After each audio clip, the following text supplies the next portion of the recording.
Grace to you and peace from God our Father and from our Lord God, Jesus Christ. Our topic for the day we shall call Salvation Now is to disaffiliate yourselves from your church. 2 Corinthians 6:15 to 18, Revelation 18:4. The Holy Ghost's order of the day, pursuant to 2 Corinthians 6:15 to 18, is this: that the believers per se should and must come out and separate themselves from their respective church or religion first and foremost.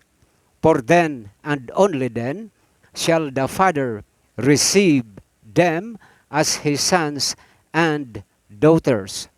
Above all, that's the only way to escape God's wrath and judgment. Revelation 6:15 to 17, Revelation 18:4. Now, take a look to this seemingly theological inconsistency. Almost all churches are advocating that salvation is by receiving Jesus Christ as her Lord and Savior, albeit our reference for the day is having a contradicting note or tone.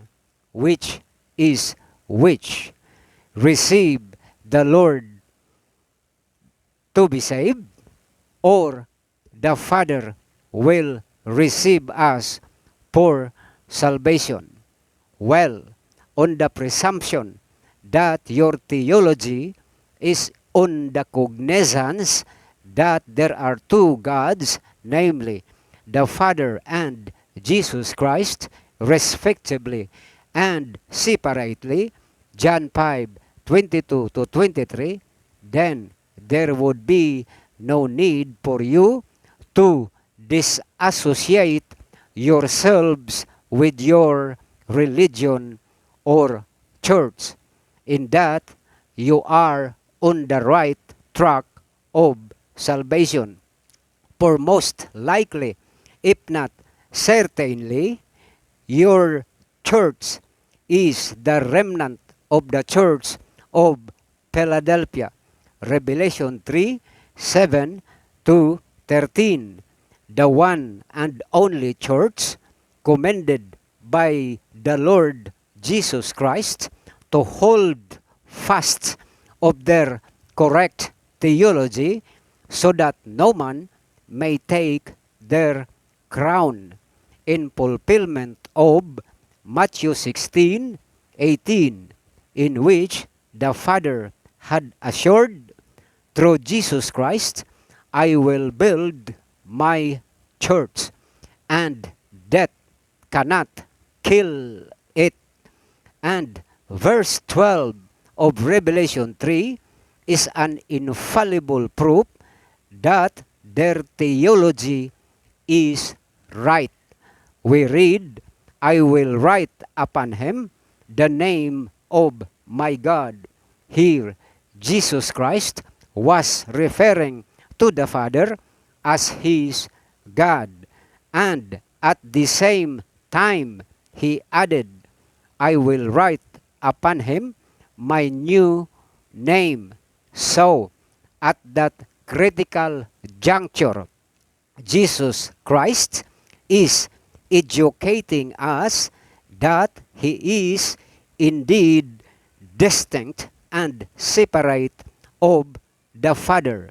Subsequently, though, at the finale of eternity, then and only then shall Jesus Christ disclose to us of the Father's actual name, and at the same time, however, Jesus Christ will also reveal to us His new name.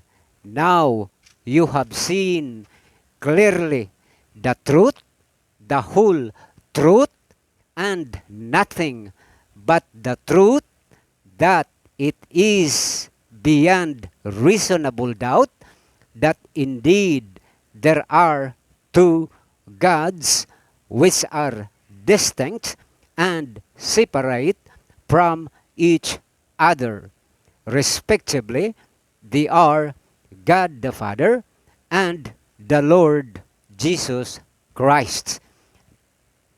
So, how dare you to deceive the whole world and insist or impose on us that there is only one God, literally, or that God is a triune God?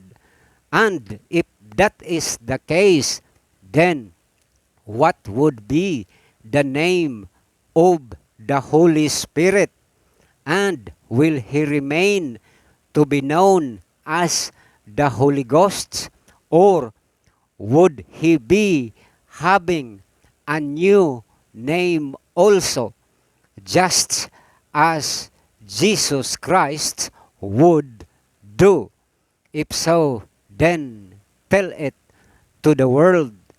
Again, I challenge you, where is that heaven for which your singular triune God would be reigning to, in that all the created beings of the new heaven and new earth were already on the side of the Father and Jesus Christ? Revelation 5:13. So you cannot tell or locate exactly where your singular triune God is. But nevertheless, I will show you where He is, or where He would be.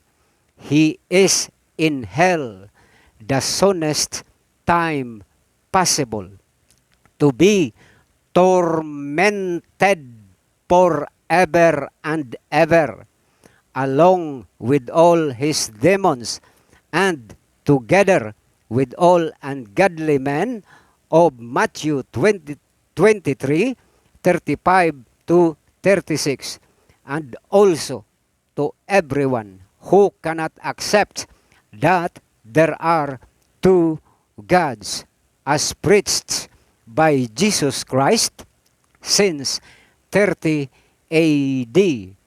All of them will be with Satan the devil, the ancient serpent, which deceived and misled the whole world into believing him as the singular triune God. Isaiah 14:12 to 15, Revelation 12:9, instead of the Father and Jesus Christ. Now, inasmuch as your triune God is anchored on an obsolete monotheistic theology, Hebrews 8:7 to 13, consequently, you have no place in heaven, for Jesus Christ had simply defined eternal life as a person's comprehension to know both the Father and Jesus Christ. John 17:3, without which salvation is not for you. Matthew 7:21 to 23. Compare John 8:19. You neither know me nor my Father. If you had known me, you should have known my Father also. For your information, the primary reason why Jesus Christ was crucified was this, that the Jews rejected Jesus Christ's preaching that there are two gods. Matthew 26:63 to 67, John 5:18, John 10:33 to 36. They choose to become murderers of the innocent Jesus Christ rather than be corrected of their wrong theology. And because the apostles had continued on the legacy of Jesus Christ, preaching that indeed there are two gods, God the Father and the Lord Jesus Christ, they too were persecuted to death. And certainly, if Jesus Christ is to come today instead of 2,000 years ago, you too will strongly protest as loud as possible. Death to a cultist preacher. There is only one God, the triune God, and no one else. Therefore, until and unless you disaffiliate yourselves with your theological orientation, that to you God is singular, or that God is a triune God, you can in no wise enter heaven. For God is plural, just the two of them, God the Father and Jesus Christ the Lord, no more, no less. Revelation 3:12, Revelation 5:13, Revelation 6:15 to 17. However, as the case may be, and for the benefit of the doubt, luck brought you in there. But unfortunately, however, the omniscient Lord Jesus Christ can see you through and cast you into outer darkness, and there you weep and gnash your teeth. Matthew 22:11 to 13. Like, share, subscribe, and hit the notification bell to my YouTube account, Romy Mored, for only through this blog that the theology of Jesus Christ, which is the gospel of the kingdom, Matthew 24:14, Revelation 14:6, is often preached and discussed. Peradventure, it enlightens you to reconsider your theological disposition, so to qualify yourselves for eternal life. Yours truly, God's workman. God bless.